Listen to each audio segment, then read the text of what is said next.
Has said today that travel to amber list countries is absolutely legal after the government advised people not to go to those places on holiday.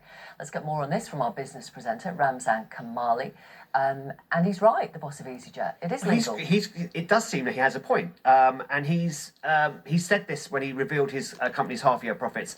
They made losses of 645 million to the end of March. That's compared to 353 million a year earlier.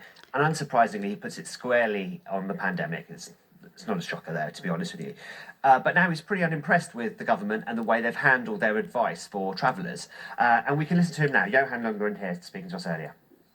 It's absolutely legal to travel to amber list countries. It's absolutely legal, and this was introduced. There was no indication that you shouldn't travel to these countries because that's what the restriction was supposed to do. So it was there to make sure that you could do this in a safe way. So of course there are now people and there are families who can't reunite because of the numerous costs and testing that is now being extremely frustrated. We're having a huge amount of people who are contacting us to say that, look, can I go? Can't I go? So it's been very, very confusing. And I think that the government is almost dismantling the system that they set up themselves. Pretty unimpressed Johan Lundgren there, the boss of easyJet. Well, let's get more on this with Sally Gethin. She's an aviation specialist. Sally's, as Victoria said, he's got a point, hasn't he? Yeah, he absolutely does. So he's found a chink in the armour and he's, plunging in his artillery there to actually open up this debate. It started yesterday, and from an airline perspective, they're in the front line. They're also being required to verify passengers' health data, for example, before they travel. So, of course, they're in the front line, and really, it's very confusing. And he also called for a VAT to be removed from the cost of COVID testing, and has also announced that the PCR tests that they will provide will cost £60. I mean, these costs are ramping up for anyone who does want to go away. So at some stage, it's going to become pretty much unaffordable for many people who want to go on a family holiday this summer. Yeah, well, the volume has been right up on this topic of tests as soon as the government announced it would be opening up for some non-essential travel. And the Global Travel Task Force, with their report, they also raised the issue of PCR tests. And really, it's just the government on its own. A lot of MPs, for example, on the Transport Committee are also concerned about the cost of PCR tests, which are prohibitive and create an unlevel playing field depending on how deep your pockets are as a traveller.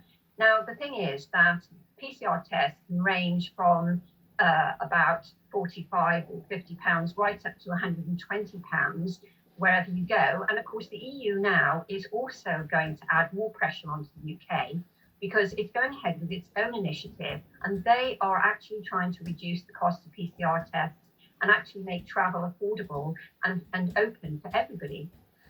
And I mean, look at the airline industry as a whole. We had Ryanair results not so long ago. They were pretty dire. These don't look that great either. I mean, how much longer can airlines... easyJet is a successful airline. How long can they take this kind of pain to their balance sheet?